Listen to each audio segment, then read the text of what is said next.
বিসমিল্লাহির রহমানির রহিম। অধ্যায় ৫, খাদ্য, পুষ্টি ও পরিপাক। লেকচার ৮।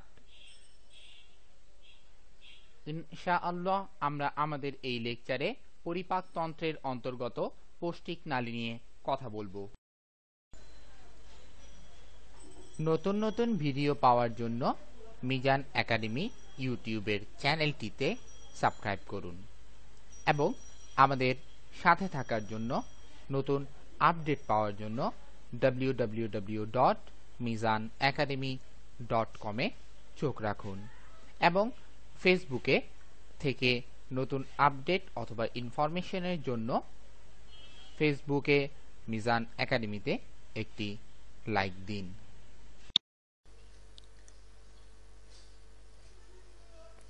পরিপাকতন্ত্র বা ডাইজেস্টিভ সিস্টেম। আমরা ইনশাআল্লাহ আজকে এই পরিপাকতন্ত্র অর্থাৎ হিউম্যান বডি যে ডাইজেস্টিভ সিস্টেম রয়েছে সেটি নিয়ে ইনশাআল্লাহ কথা বলবো এবং আলোচনা করব। আমাদের এই আলোচ্য বিষয়গুলোতে পরিপাক কি জিনিস, পরিপাকতন্ত্র কি নিয়ে গঠিত, পরিপাকতন্ত্রের অঙ্গাণুগুলোর অবস্থান, পরিপাকতন্ত্রের অঙ্গাণুগুলোর মোটামুটি গঠন এবং তাদের যে কার্যাবলী রয়েছে আমরা ইনশাআল্লাহ এই অধ্যায়ে বা এই টপিকসে সেগুলি নিয়ে আলোচনা করার চেষ্টা করব। পরিপাক। আমরা প্রতিনিয়ত খাবার আলহামদুলিল্লাহ গ্রহণ করি, কিন্তু যে খাবারটি আমরা গ্রহণ করি সেটা কিন্তু আমাদের দেহের উপযোগী নয়। অর্থাৎ আমি বলতে চাচ্ছি যে আমরা যেভাবে খাবারটি গ্রহণ করি বা খাবারের বাহ্যিক দৃষ্টিকোণ থেকে দেখলে খাবারগুলো যেমন মনে হয়, আমাদের বডির ইন্টারনাল পার্টগুলো কিন্তু সেই একইভাবে খাবারকে গ্রহণ করে না। ইন্টারনাল পার্টগুলো খাবারকে তাদের উপযোগী হিসেবে তৈরি করে তারপর তারা গ্রহণ করে। অর্থাৎ যেমন আমরা শক্ত কিছু খাচ্ছি, লাইক দিস এক্সাম্পল হিসেবে যদি আমরা ধরি, অনেক সময় রুটি দেখা যায় এটা একটা অনেক সময় হার্ড খাদ্যের মধ্যে পড়ে যায়। তো এই রুটি যখন আমরা খাচ্ছি আমাদের বডির ইন্টারনাল পার্টগুলো কিন্তু এই শক্ত খাবার গ্রহণের উপযোগী থাকে না। ফলে আমাদের দেহের ইন্টারনাল পার্টগুলো অর্থাৎ অভ্যন্তরীণ অঙ্গাণুগুলো এই রুটির মধ্যে বিভিন্ন ধরনের রাসায়নিক বিক্রিয়ার মাধ্যমে রুটি থেকে যে উপাদানটা দেহের গ্রহণের উপযোগী সেইভাবে রুটিটাকে ভেঙে তারা সেই সমস্ত সরল উপাদানে পরিণত করে। মূলত এই খাদ্য বস্তুগুলোকে বা খাদ্যগুলোকে দেহের উপযোগী অর্থাৎ দেহের ইন্টারনাল পার্ট বা অভ্যন্তরীণ অংশের উপযোগী হিসেবে তৈরি করার প্রসেস বা প্রক্রিয়ার নামই মূলত হচ্ছে পরিপাক। আমরা ইনশাআল্লাহ এখন সংজ্ঞাটা একটু খেয়াল করি। খাদ্যকে অর্থাৎ যে খাবারটি রয়েছে শোষণযোগ্য বা কোষ উপযোগী। আমি একটু আগে বলেছিলাম আমাদের বডির ইন্টারনাল অংশগুলোর উপযোগী খাদ্য হিসেবে তৈরি করতে হবে, অর্থাৎ তারা যাতে কালেক্ট করতে পারে এই ধরনের তৈরি করতে হবে। অর্থাৎ উপযোগী করতে হলে কাকে যে খাদ্যটা আমি গ্রহণ করতেছি তাকে ভেঙে সহজ সরল ও তরল অবস্থায় রূপান্তরিত করা আবশ্যক। তার মানে হচ্ছে দেহের উপযোগী করে তোলার জন্য তার মধ্যে যা যা দরকার, রাসায়নিক বিক্রিয়া থেকে শুরু করে যাবতীয় যা দরকার, এর মাধ্যমে বাহির থেকে যে খাবারটি আমরা গ্রহণ করি সেটাকে সহজভাবে অর্থাৎ নরমালি ওয়েতে সরল এবং তরল যাতে হার্ড না থাকে এই অবস্থায় রূপান্তরিত করার প্রসেসকে আলহামদুলিল্লাহ আমরা পরিপাক বলতে পারি। পরিপাক সংগঠিত করার জন্য যে তন্ত্র কাজ করে থাকে বা খাদ্য পরিপাকের কাজে যে তন্ত্র সহায়তা করে থাকে তার নাম হচ্ছে পরিপাক তন্ত্র বা পৌষ্টিক তন্ত্র। পৌষ্টিক তন্ত্র মূলত একটি স্বতন্ত্র অর্থাৎ স্বাধীন একটি তন্ত্র। এই তন্ত্র একদম প্রথম থেকে অর্থাৎ খাবার গ্রহণ থেকে শুরু করে খাদ্যের মধ্য থেকে যা যা দেহের উপযোগী তাকে আলাদা করার পর এবং যেগুলি হচ্ছে আমার দেহের অনুপযোগী তাকে দেহ থেকে বের করা পর্যন্ত যে প্রসেসিংগুলি আলহামদুলিল্লাহ এই পৌষ্টিক তন্ত্রেই সেই প্রসেসিংগুলি ঘটে থাকে।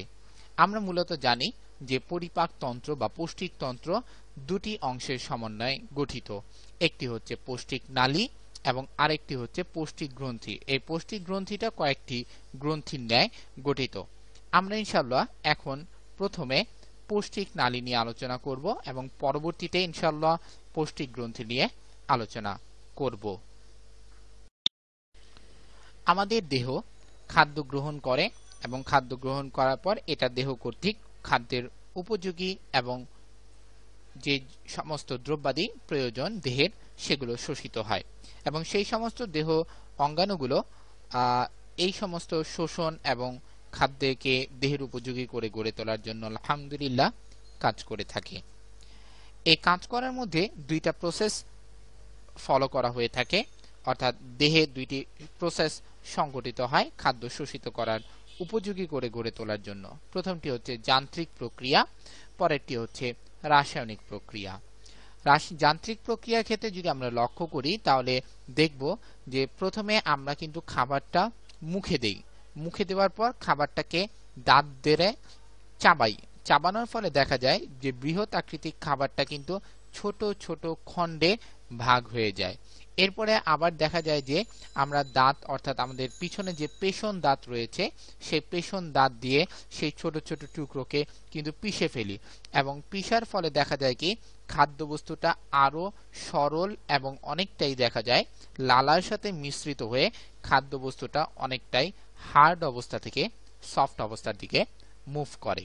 তো দাঁত দিয়ে চাবিয়ে এবং সেটাকে পাকস্থলী এবং গলবিল থেকে যে পাকস্থলী পর্যন্ত পৌঁছানোর জন্য উপযোগী করে গড়ে তোলা হয় যান্ত্রিক প্রক্রিয়ার মাধ্যমে। এরপর আমরা পড়ব ইনশাআল্লাহ রাসায়নিক প্রক্রিয়া। রাসায়নিক প্রক্রিয়া হচ্ছে একটি জটিল প্রক্রিয়া যেখানে কেমিক্যালস রিঅ্যাকশন বা কেমিক্যালস বিক্রিয়া সংঘটিত হয়, অর্থাৎ বাহির থেকে যে সমস্ত খাবার আমরা আলহামদুলিল্লাহ গ্রহণ করছি সেই সমস্ত খাবার যখন আমাদের পাকস্থলীতে চলে যায় তখন দেখা যায় যে আমাদের পাকস্থলী থেকে কিছু রস অর্থাৎ এনজাইম নিঃসৃত হয় এবং তারা করে কি যে খাদ্যবস্তুর উপর ক্রিয়া করে, অর্থাৎ রাসায়নিক প্রক্রিয়ার মাধ্যমে খাদ্যবস্তুকে আলহামদুলিল্লাহ আস্তে আস্তে ভেঙে ভেঙে গ্রহণযোগ্য সরল উপাদানে পরিণত করে। আমি আবারও বলছি, আমাদের পাকস্থলী থেকে যে সমস্ত রাসায়নিক পদার্থ নিঃসৃত হয় সেই সমস্ত রাসায়নিক পদার্থ খাদ্যবস্তুর সাথে বিক্রিয়া করে খাদ্যবস্তুকে গ্রহণযোগ্য সরল উপাদানে পরিণত করে। তার মানে হচ্ছে আমার বডি যেভাবে গ্রহণ করতে চায়, অর্থাৎ আমার বডি এই খাদ্যের মধ্যে যে উপাদানগুলো আমিষ, শর্করা, স্নেহ, ভিটামিন সেগুলোকে যেভাবে গ্রহণ করতে চায় পাকস্থলীতে আলহামদুলিল্লাহ কেমিক্যালস রিঅ্যাকশন বা রাসায়নিক বিক্রিয়ার মাধ্যমে সেই উপাদানে পরিণত করা হয়ে থাকে।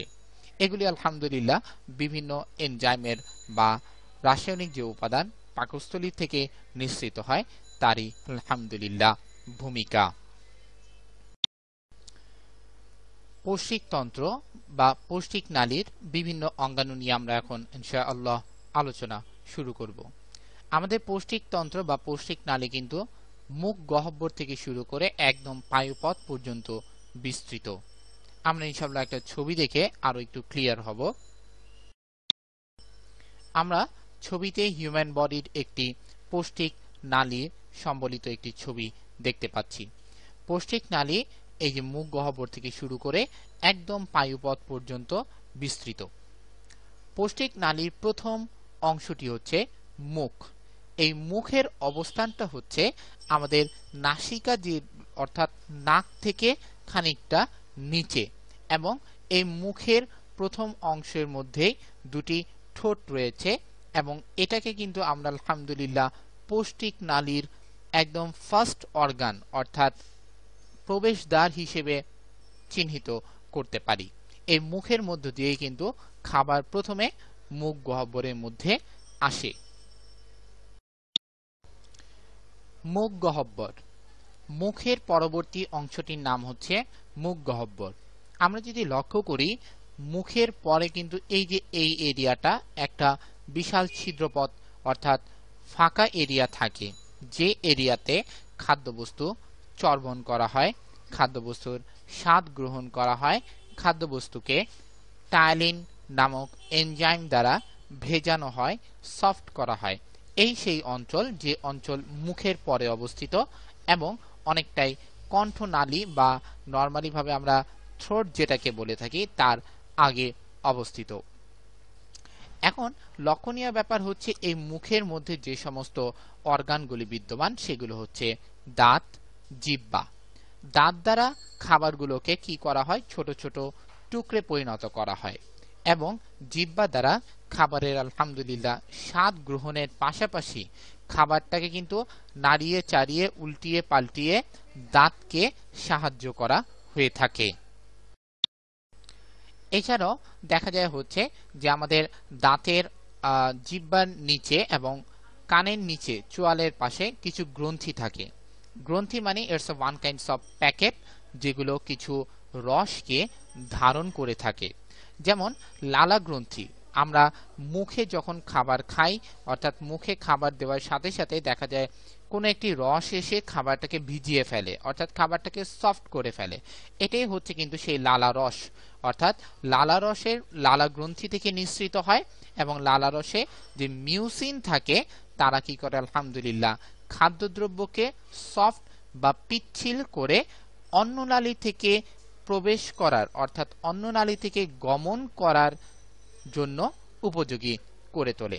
যদি খাদ্যদ্রব্য সফট করা না হয়, পিচ্ছিল করা না হয়, তাহলে আমাদের অভ্যন্তরীণ যে অন্ননালী রয়েছে সেই অন্ননালী কিন্তু সফট এবং এই অন্ননালীগুলো ছিলে যাবার বা অন্ননালীর ক্ষতি হওয়ার প্রবাবিলিটি থাকে। এটার জন্য আলহামদুলিল্লাহ আল্লাহ রাব্বুল আলামিনের একটি খুব চমৎকার একটি প্রক্রিয়া আমরা দেখতে পাচ্ছি যে খাদ্যদ্রব্যটাকে আগে মুখ গহ্বরে পিচ্ছিল করা হয় এবং এর পরবর্তীতে তাকে গলদকরণ করার জন্য প্রসেসিং করা হয়।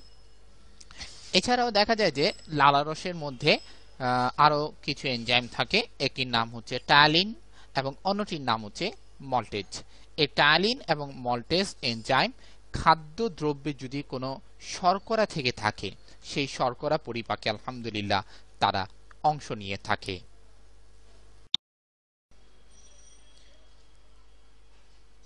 মুখ গহ্বরের অন্তর্গত একটি অর্গান দাঁত নিয়ে আমরা ইনশাআল্লাহ এখন কথা বলবো। এটি হচ্ছে হিউম্যান বডির সবচেয়ে হার্ড অঙ্গাণু এবং মানুষের জীবদ্দশায় ছোট বয়সে অর্থাৎ বাচ্চা অবস্থা যখন থাকে তখন একবার দাঁত উঠে, আমার 7 থেকে 8 বছর বয়সে এই দাঁতগুলি পড়ে যায়। যে দাঁতগুলি পড়ে যায় এই দাঁতগুলোকে আমরা দুধ দাঁত বলে থাকি এবং এরপরে আবার দাঁতগুলি আলহামদুলিল্লাহ উঠে এবং এটা দেখা যায় লং টাইম স্টে হয়, অর্থাৎ এই দাঁতগুলি আলহামদুলিল্লাহ পরবর্তীতে আর পড়ে না। বৃদ্ধ বয়স হয়ে গেলে সেটা হচ্ছে ডিফারেন্ট ম্যাটার, যে অনেক সময় দেখা যায় দাঁত পড়ে যায় বা দেখা যায় অনেকে অসুস্থতার কারণে দাঁত ফেলে দেয়, সেটা হচ্ছে ডিফারেন্ট ম্যাটার। তো আমরা ধরতে পারি ইনশাআল্লাহ 7 থেকে 8 বছরের পর যে দাঁতটা উঠে সে দাঁতটা মোটামুটি ভাবে স্থায়ী থাকে। সাধারণত মানুষের উপরে নিচের চোয়ালে 16টি করে মোট 32টি দাঁত সাধারণত থাকে। এটার কম বেশি হতে পারে অর্থাৎ কমও হতে পারে। মানুষের যে দাঁত রয়েছে সেই দাঁতকে দাঁতের কার্যকারিতার উপর ভিত্তি করে 4 ভাগে ভাগ করা হয়, অর্থাৎ সে খাবারের সাথে কি ধরনের আচরণ করে, অর্থাৎ খাবারকে সে এই দাঁতগুলো কাটে, ছিঁড়ে, পিষে, এই কাজগুলির উপর ভিত্তি করে দাঁতকে 4 ভাগে ভাগ করা হচ্ছে। তার প্রথমটি হচ্ছে কর্তন দাঁত। আমরা নাম শুনেই বুঝতে পারছি আলহামদুলিল্লাহ এই দাঁতগুলো খাবারকে কেটে কেটে টুকরো করে। আমরা যদি চিত্রটা একটু লক্ষ্য করি তাহলে দেখব এই যে সামনের যে দাঁতগুলি রয়েছে এই সামনের এই দাঁতগুলি হচ্ছে কর্তন দাঁত, অর্থাৎ ছিঁড়ে টুকরো করে, ঠিক আছে। তারপরটা হচ্ছে ছেদন দাঁত। ছেদন দাঁতটা হচ্ছে খাবারগুলোকে আস্তে আস্তে সেই টুকরো খাবারগুলোকে ছিঁড়ে ফেলে, অর্থাৎ তাদের মধ্যে যে আকর্ষণটা থাকে সেটাকে একদম নষ্ট করে ফেলে। আমি বলতে চাচ্ছি অ্যাকচুয়ালি এই ছেদন দাঁতগুলো খাবার ছোট ছোট টুকরো করার পর খাবারগুলোকে ছিঁড়ে ফেলে। এরপর হচ্ছে পেষণ। পেষণের আগের দাঁতটি হচ্ছে অগ্রপেষণ, অর্থাৎ আমরা চিত্রতে যদি লক্ষ্য করি কর্তনের পরেই হচ্ছে ছেদন দাঁত থাকে, এবং আমরা যদি আমাদের দাঁতগুলোকে একটু লক্ষ্য করি তাহলে আমাদের দাঁতে দেখব যে সামনে থেকে যত আমি ডানের দিকে যাব বা বাম দিকে যাব তখন দেখব যে আমাদের একটা সূচালো একটা দাঁত রয়েছে। দাঁতটা অনেকটাই হচ্ছে নিচের প্রান্তটা অনেকটাই সূচালো অর্থাৎ চোখা হয়ে থাকে, সেই দাঁতটাই কিন্তু মূলত আলহামদুলিল্লাহ ছেদন দাঁত। অগ্রপেষণ দাঁতের মূল কাজ হচ্ছে এটা চর্বণ করা এবং পেষণ করা, চাবানো প্লাস পিষে ফেলা। আমরা পেষণটা মিন্স হচ্ছে যেমন আমরা অনেক সময় দেখি আমাদের বাসা বাড়িতে রান্না করার জন্য আদা এবং রসুনকে পেষা হয়, একটা পাটাতে রেখে ওখানে কি করা হয়, এটাতে পেষা হয় অর্থাৎ যাতে মিহি হয়ে যায়, আদা এবং রসুনটা যাতে মিহি হয়ে যায়। ঠিক এই কারণেই আমাদের দাঁতও কিন্তু আলহামদুলিল্লাহ সেই ছেঁড়া খাদ্যগুলোকে পিষতে সাহায্য করে থাকে, চর্বণও করে প্লাস মিহি করার কাজ করে আলহামদুলিল্লাহ এই অগ্রপেষণ। এরপরে আমরা ইনশাআল্লাহ দেখব পেষণ দাঁত। অগ্রপেষণ এবং পেষণের মোটামুটি কাজ একই ধরনের, খাদ্যবস্তুকে চাবানো প্লাস হচ্ছে মিহি করে দেওয়া, এবং মোটামুটি ভাবে আমরা বলতে পারি আলহামদুলিল্লাহ আমাদের অন্ননালী থেকে যাতে খাদ্যটা খুব সহজভাবে চলে যেতে পারে তার জন্য আমাদের আলহামদুলিল্লাহ এই অগ্রপেষণ এবং পেষণ দাঁত সাহায্য করে থাকে। আমরা যদি লক্ষ্য করি মাড়ির পেছনে একটা দাঁত রয়েছে, এই দাঁতগুলোকে বা শেষের দাঁতগুলোকে অনেক সময় আক্কেল দাঁতও বলা হয়ে থাকে। অনেকের দেখা যায় যে এই আক্কেল দাঁতে পেইন করে এবং এর কারণে মাড়ি চিরে বা মাড়ি অপারেশন করে এই সমস্ত আক্কেল দাঁত কিন্তু ফেলা হয়। তাহলে আমরা যদি একটু খেয়াল করি প্রতিটি চোয়ালের মাঝখানে অর্থাৎ এই যে আপার চোয়াল, এই আপার চোয়ালকে যদি আমি দুইটা ভাগে ভাগ করি, এটা একটা ভাগ এটা একটা ভাগ, প্রত্যেকটা ভাগে ইনশাআল্লাহ আমরা যদি লক্ষ্য করি তাহলে দেখব দুইটা কর্তন দাঁত, একটা ছেদন দাঁত, দুইটা অগ্রপেষণ দাঁত, দুটি বা অনেক সময় দেখা যায় তিনটি পেষণ দাঁতও থাকে। এটা হচ্ছে মূলত আমাদের দাঁতের কার্যকারিতার উপর ভিত্তি করে দাঁতের যে কয়েকটি ধরন রয়েছে তা নিয়ে আলোচনা। দাঁতের গঠন। প্রতিটি দাঁতের মূলত তিনটি অংশ রয়েছে, একটি হচ্ছে মুকুট, একটি হচ্ছে মূল, একটি হচ্ছে গ্রীবা। মাড়ির উপরের অংশকে মুকুট বলে, মাড়ির ভিতরের অংশকে মূল বলে এবং দাঁতের মধ্যবর্তী অংশকে গ্রীবা বলে। এছাড়াও দাঁতের চারটি মোটামুটি উপাদান রয়েছে, ডেন্টিন, এনামেল, দন্তমজ্জা ও সিমেন্ট। আমরা ইনশাআল্লাহ এখন এটা নিয়ে ডিটেইলস আলোচনা করব ইনশাআল্লাহ। আমরা ছবিতে একটি দাঁতের লম্বচ্ছেদ, অ্যাকচুয়ালি দাঁতের লম্বচ্ছেদ, হ্যাঁ এটা একটি দাঁতের লম্বচ্ছেদ দেখতে পাচ্ছি। এই দাঁতের লম্বচ্ছেদের থেকে যদি আমরা লক্ষ্য করি এই রেড কালার অংশটা হচ্ছে মাড়ি, তাহলে মাড়ির আপার লেভেল অর্থাৎ এই যে সাদা স্থান অর্থাৎ এতটুক এরিয়া জুড়ে যে মাড়ির উপরের অংশটি রয়েছে সেটা হচ্ছে মুকুট।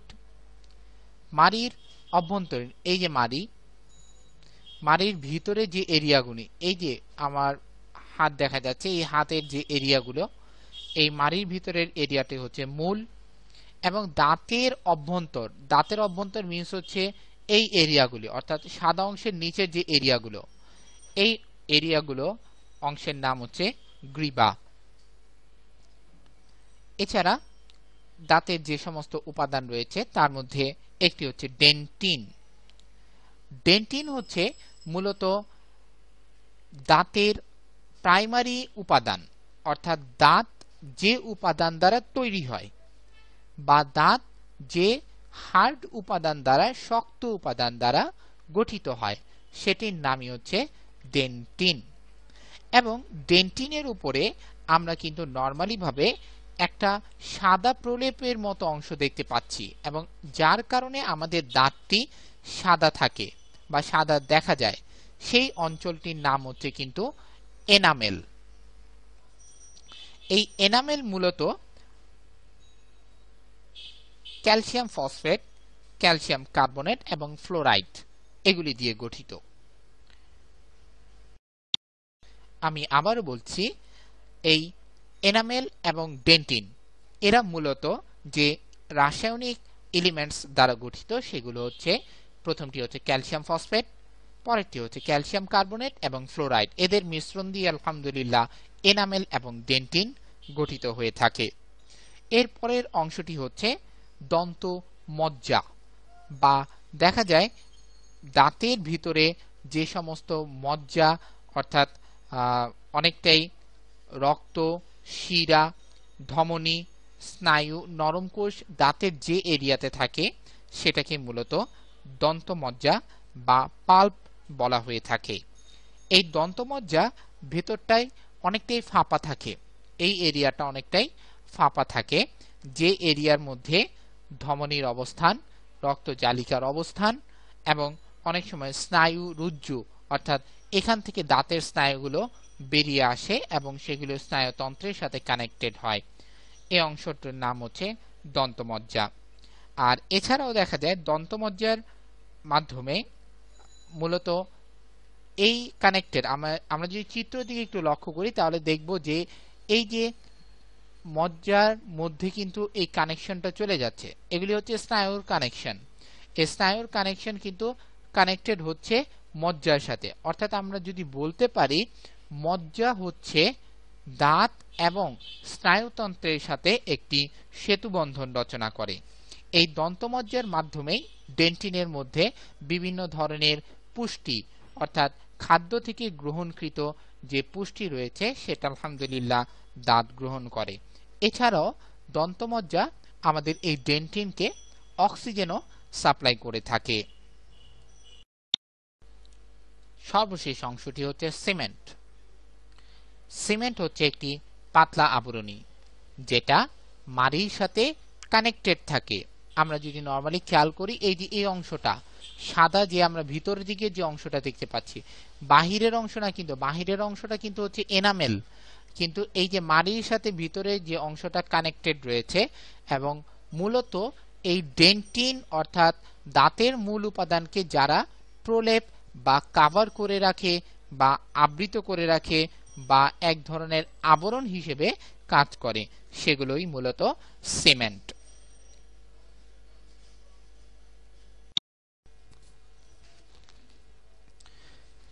পৌষ্টিক নালী বা পৌষ্টিক তন্ত্রের মুখ গহ্বরের পরবর্তী অংশ গলবিল নিয়ে আমরা এখন ইনশাআল্লাহ আলোচনা করব। আমরা চিত্রে দেখতে পাচ্ছি মুখ গহ্বরের পরের অংশটি হচ্ছে কিন্তু গলবিল, যে গলবিলটা অন্ন নালী এবং মুখ গহ্বরের মধ্যে কিন্তু একটি সেতুবন্ধন রচনা করে। অর্থাৎ এই মুখ গহ্বর এবং হচ্ছে অন্ন নালী কানেক্টেড হচ্ছে এই গলবিল এর মাধ্যমে। গলবিলের পরে যে অংশটুক রয়েছে, এই যে সেই অংশ, এই অংশটুককে আমরা বলে থাকি হচ্ছে অন্ননালী।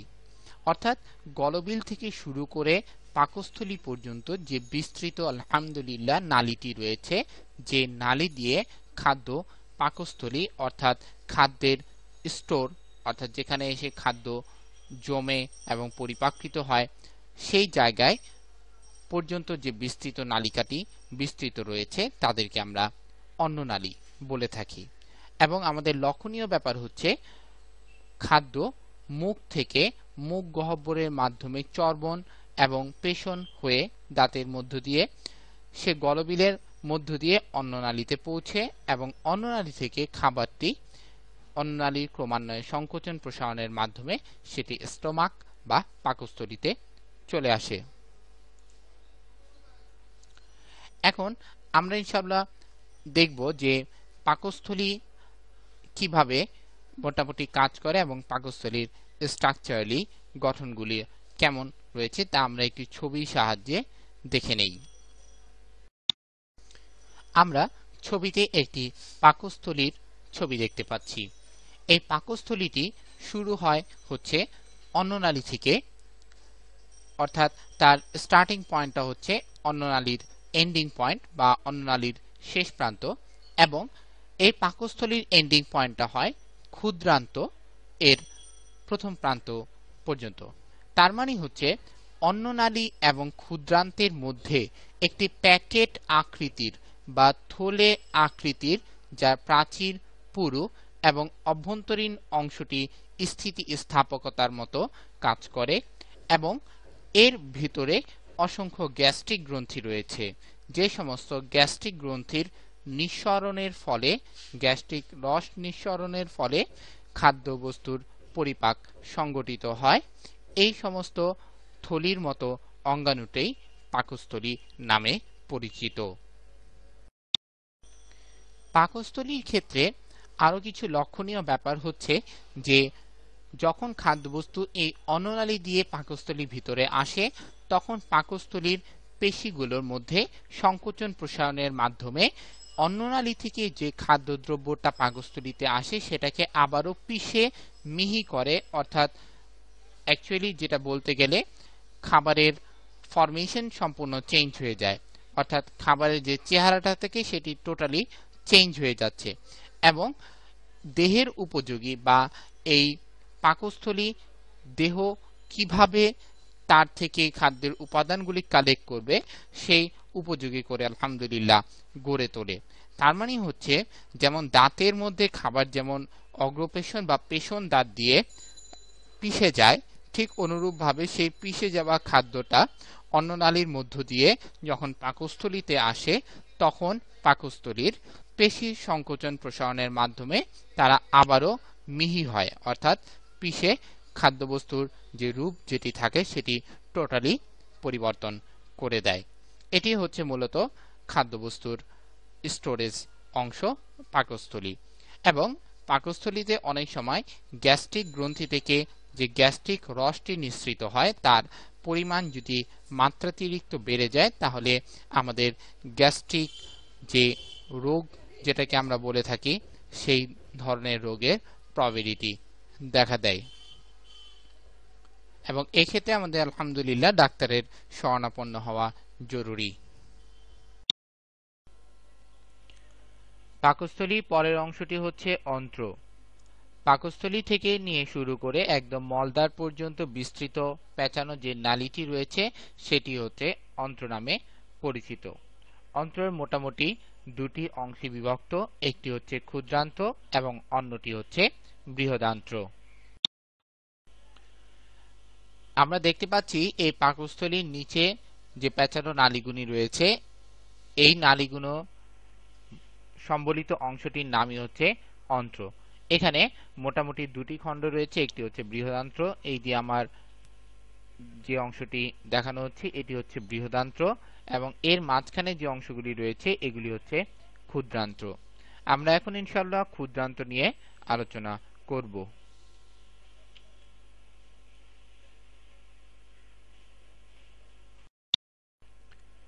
পাকস্থলীর শেষ অংশ থেকে শুরু করে বৃহদান্ত্রের অংশ পর্যন্ত, অর্থাৎ বৃহদান্ত্র পর্যন্ত যে পেঁচানো নালীটা রয়েছে এবং এই ভিতর সাইডে যে নালীগুলো, এই নালীগুলোকে আমরা ক্ষুদ্রান্ত বলে থাকি।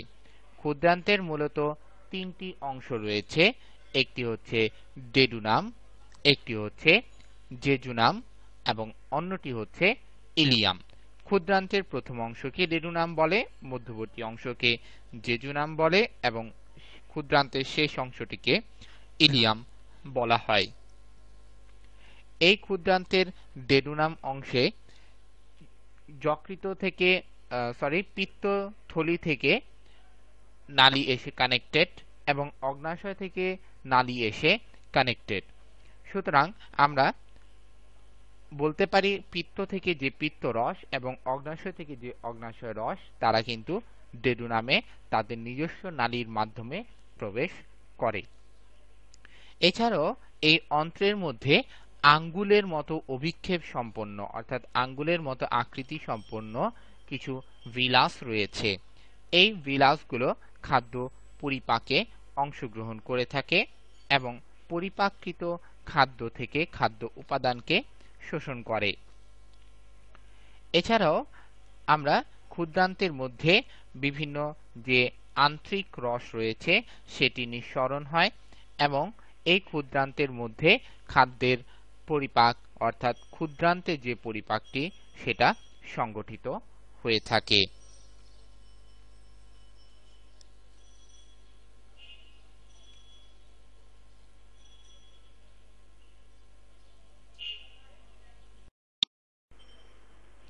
ক্ষুদ্রান্তের পরবর্তী অংশ বৃহদান্ত্র নিয়ে এখন আমরা ইনশাআল্লাহ কথা বলবো। ক্ষুদ্রান্তের শেষ অংশ ইলিয়াম বৃহদান্ত্রের মধ্যে প্রবেশ করে এবং ক্ষুদ্রান্তের শেষ অংশ থেকে শুরু করে অর্থাৎ পায়ু পর্যন্ত বিস্তৃত যে মোটা নালীটি রয়েছে এটাই হচ্ছে সেই বৃহদান্ত্র। এখানে লক্ষণীয় ব্যাপার হচ্ছে যে ইলিয়ামের যে অংশ বৃহদান্ত্রের যে অংশতে প্রবেশ করেছে বা বৃহদান্ত্রের প্রথম যে অংশটি সেই অংশের নাম হচ্ছে সিকাম এবং এই বিস্তৃত অঞ্চল এই এরিয়াটির নাম হচ্ছে কোলন এবং এই অঞ্চলটির নাম হচ্ছে মলাশয়। তাহলে বলতে পারি আমরা যে মোটামুটি ভাবে বৃহদান্ত্র তিনটি ভাগে বিভক্ত, সিকাম, কোলন এবং মলাশয়। সিকামের সাথে একটা বর্ধিত ক্ষুদ্র অংশ রয়েছে যেটাকে আমরা অ্যাপেন্ডিক্স বলে পরিচিত। আমাদের অনেক সময় অ্যাপেন্ডিক্সে যে ব্যথা ক্রিয়েট হয়, এই ব্যথা হলে এই বর্ধিত অংশটি ফুলে যায় বা পেইন ক্রিয়েট হয়।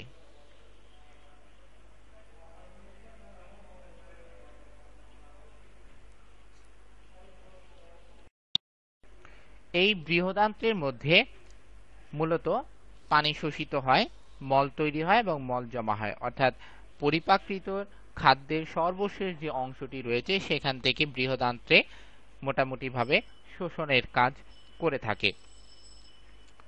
এছাড়া পৌষ্টিক নালীর সর্বশেষ যে অংশটি রয়েছে সেটি হচ্ছে পায়ু, অর্থাৎ যে ছিদ্রপথ থেকে পৌষ্টিক নালী থেকে পরিপাকৃত খাদ্যের অবশিষ্টাংশ যেটার দেহের কোনো প্রয়োজন আসে না সেটি যে অংশ থেকে দেহের বাহিরে চলে আসে সেটাকে আমরা পায়ু বলে থাকি। এই অঞ্চলটি হচ্ছে সেই পায়ু ছিদ্র নামে পরিচিত।